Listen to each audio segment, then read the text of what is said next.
अयोध्या वो शहर जहां करोड़ों लोगों की आस्था हर दिन सिर झुकाती है, लेकिन अब उसी आस्था के केंद्र से एक ऐसा खुलासा हुआ है जिसने देश को चौंका दिया। दान पेटियों में डाले गए श्रद्धालुओं के पैसे, गणना कक्ष के भीतर की गतिविधियां, सीसीटीवी में कैद कथित चोरी की तस्वीरें, एसआईटी की जांच और 8 गिरफ्तार आरोपी और अब इस्तीफों तक पहुंची जवाबदेही। राम मंदिर के भीतर आखिर क्या हुआ, आज इसी कहानी की परतें खोलेंगे।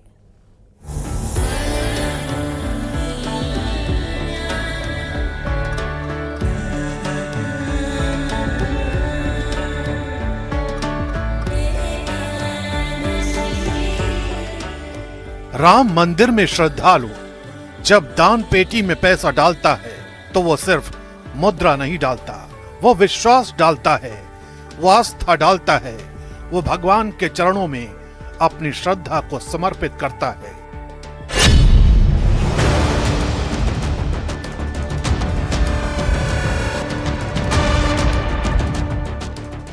लेकिन एसआईटी जांच के बाद सामने आए तथ्यों ने कई सवाल खड़े कर दिए हैं। जांच रिपोर्ट के मुताबिक सीसीटीवी फुटेज को खंगाला गया। 27 अप्रैल 2026 से 5 जून 2026 तक के रिकॉर्ड की पड़ताल की गई। इसी दौरान कथित तौर पर 70 ऐसी घटनाएं दर्ज हुई जिन्हें जांच एजेंसी ने चोरी या गबन से जुड़ी गतिविधियों के रूप में पॉइंट आउट किया। यहीं से शुरू हुई उस कहानी की पड़ताल जिसने पूरे मंदिर प्रशासन को सवालों के घेरे में ला दिया, क्योंकि मामला केवल पैसे की चोरी का नहीं था, मामला उस भरोसे का था जिस पर करोड़ों राम भक्त अपनी आस्था टिकाए हुए हैं। एसआईटी रिपोर्ट के मुताबिक जांच केवल कुछ दिनों की गतिविधियों तक सीमित नहीं रही। दावा है कि जांच टीम को ऐसे संकेत मिले हैं कि ये नेटवर्क लंबे समय से सक्रिय हो सकता है। रिपोर्ट में दावा किया गया है कि चोरी का यह सिलसिला 2 से 3 वर्षों से जारी था।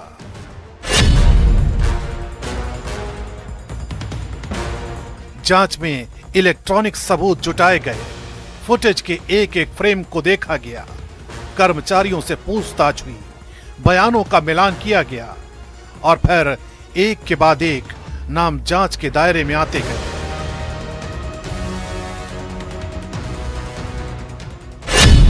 आखिरकार 8 लोगों को आरोपी बनाया गया।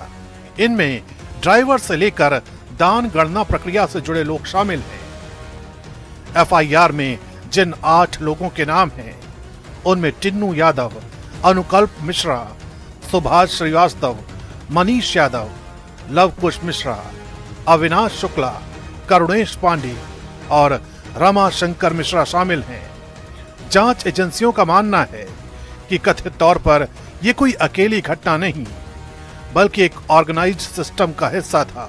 यही वजह है कि इस मामले को सामान्य चोरी से कहीं ज्यादा गंभीर माना जा रहा है। अयोध्या के बारे में जो कदपे समाचार मिल रहे थे, हमने कहा था एसआईटी गठित की गई है।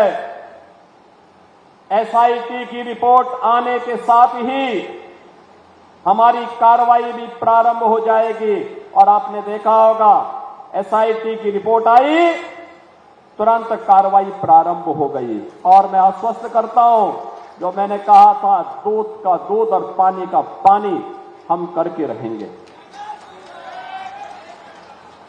जन आस्था के साथ खिलवाड़ स्वीकार्य नहीं। सनातन आस्था के साथ जो भी खिलवाड़ करेगा उसका भुक्तभोगी होगा। किसी को छूट नहीं दी जा सकती। एसआईटी रिपोर्ट में टिन्नू यादव और सुभाष श्रीवास्तव की भूमिका को विशेष रूप से अहम बताया गया है। सूत्रों के मुताबिक पूछताछ में कथित तौर पर कई अहम जानकारियां सामने आई हैं। रिपोर्ट में यह भी दर्ज है कि टिन्नू यादव के पास हुंडियों की चाबियां थी।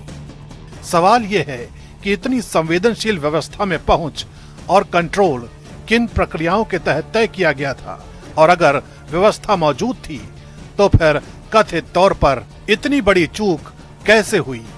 यही सवाल अब जांच का सबसे अहम हिस्सा बन चुका है। सब आरोपों की जांच होगी, जिस किसी के भी खिलाफ लगाए अगर वो अयोध्या मंदिर की संपत्ति के चुराने के बारे में है तो जांच होगी।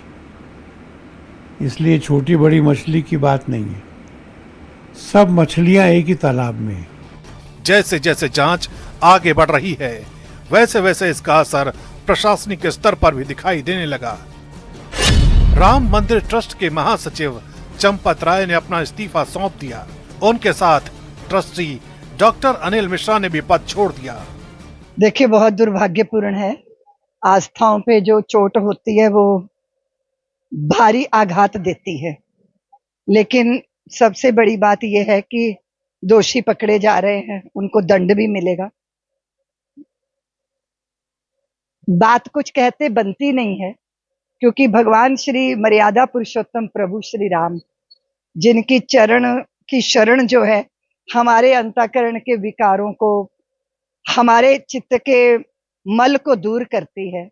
लेकिन कुछ लोग ऐसे होते हैं जो चंदन के वृक्ष में जैसे सर्प लिपटे रहते हैं ना, इस तरह उनकी प्रवृत्ति होती है। चंदन तो चंदन है, पर सर्प अपना विष नहीं त्याग पाते।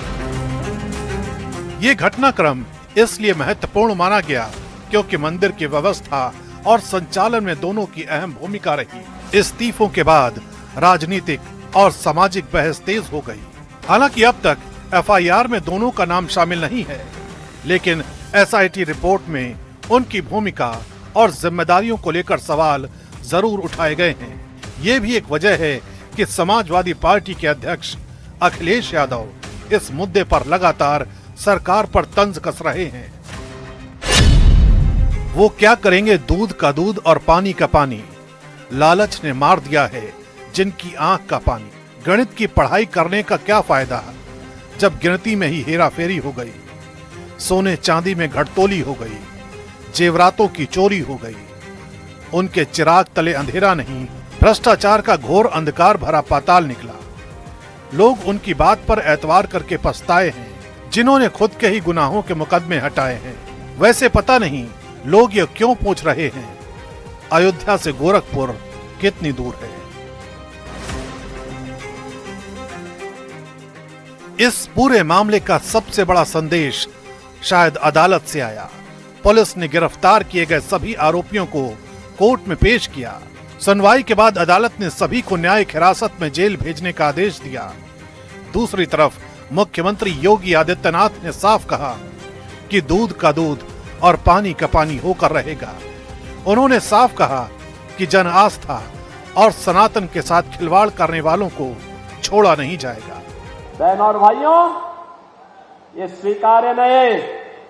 सरकार की जो मंशा है, सरकार ने पहले दिन कहा कि दूध का दूध और पानी का पानी सबके सामने आएगा।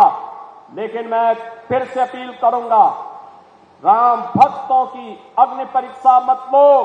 राम भक्तों के साथ, उनकी आस्था के साथ खिलवाड़ करना बंद करो। अगर तथ्य नहीं है, पुष्ट प्रमाण नहीं है, तो आरोप प्रत्यारोप बंद करो, और प्रमाण है तो एसआईटी को सबूत सहित प्रमाण प्रस्तुत करो।